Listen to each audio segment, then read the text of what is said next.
Tuloy deh, kami. Tuloy deh. Dito ka laog.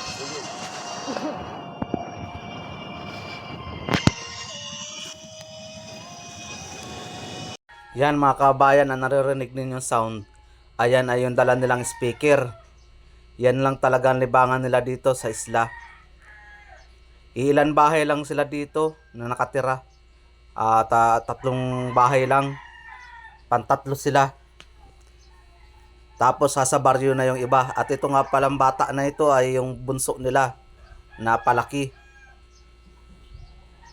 Nagsisikap din para mayari din yung bahay nila. At yung bahay talaga nila ay wala na halos matulugan. Puro tulo na ng tubig. At ayun, meron pala silang purman na kasama. 100 lang pala ito nabili kong pawid. Kaya kulang na kulang pa ito dyan sa bahay nila.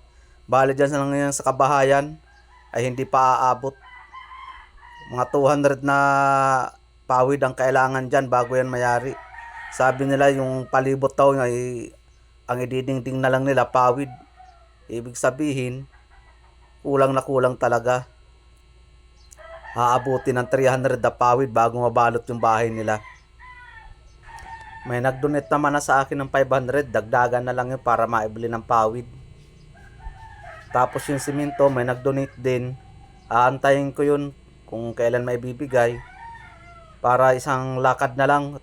Malayo kaya itong lugar na ito. 3 oras sa biyahe ko ito sa aking bangka. Mayari lang ito. Dalawahan na ako makabalik dito. Baka makabalik ako dito otro summer na.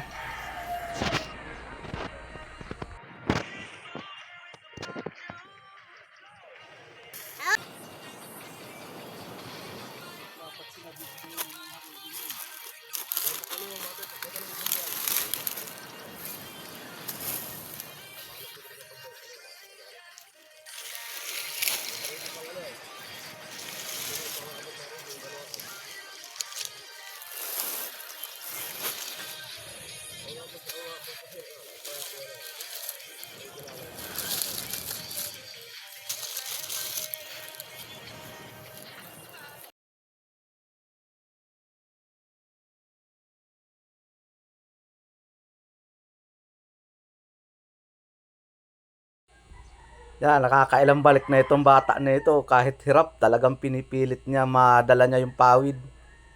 Nakakailang balik na yan. May pakinabang na din kahit para paano. Talagang gusto rin mayari na agad yung bahay nila. At natutulog sila, nasa may buhangin na. Kaya doon sa may karpet, sinasapinan lang nila ng banig. Doon na sila natutulog. Uya, okay man talaga,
Yan, nakikita ninyo mga kabayan, yung daradalaga na yan na nagsasayaw.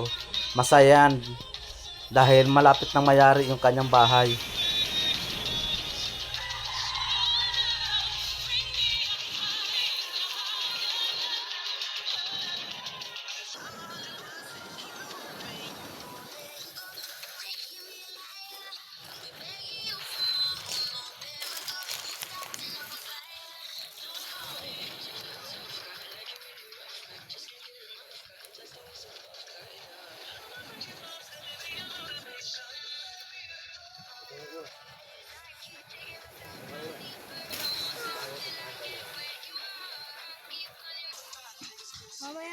po mga kababayan kasi po magpapahinga muna po kami.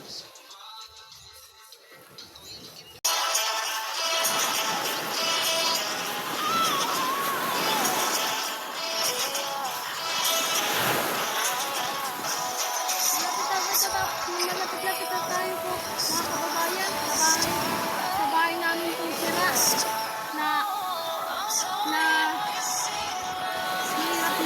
mahirap tulugan pero nagtitisa lang po kami para matapos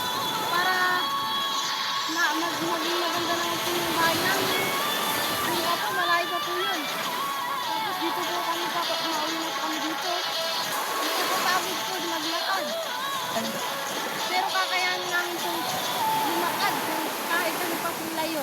Makagawa lang po ng bagong bahay kasi po nahihirapan po kami magtulog na nauulanan. Pati yung mga damit namin po naulanan dahil po sa tulog-tulog ng bahay namin. Kaya po, nagpupursige po kami magpagawa ng bahay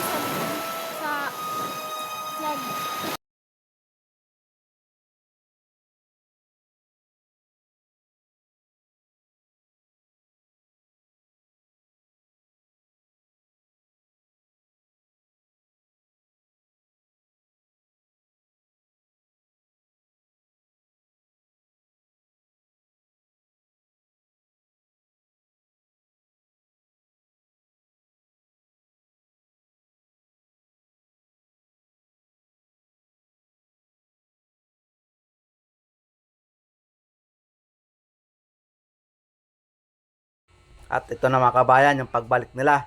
Sama naman ulit silang tatlo. Halos kalahati pa lang yung nabububungan nila. Mga ilan araw kaya ito bago mo maubos yung 100 pawid. Sana habang wala pa ako, mapalibutan nila yan. Bahay na yan ng kahoy na talian ng pawid.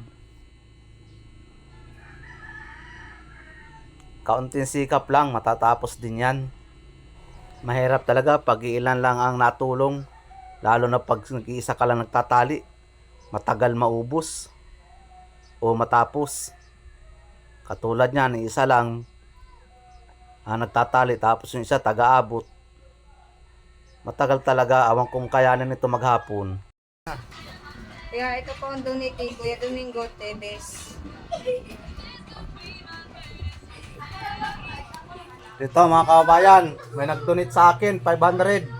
Domingo Tebes. May ma-donate pa raw sa akin 3 supot na simento. Pag nakuha ko na yan, pupunta na ako ng Kalagwas.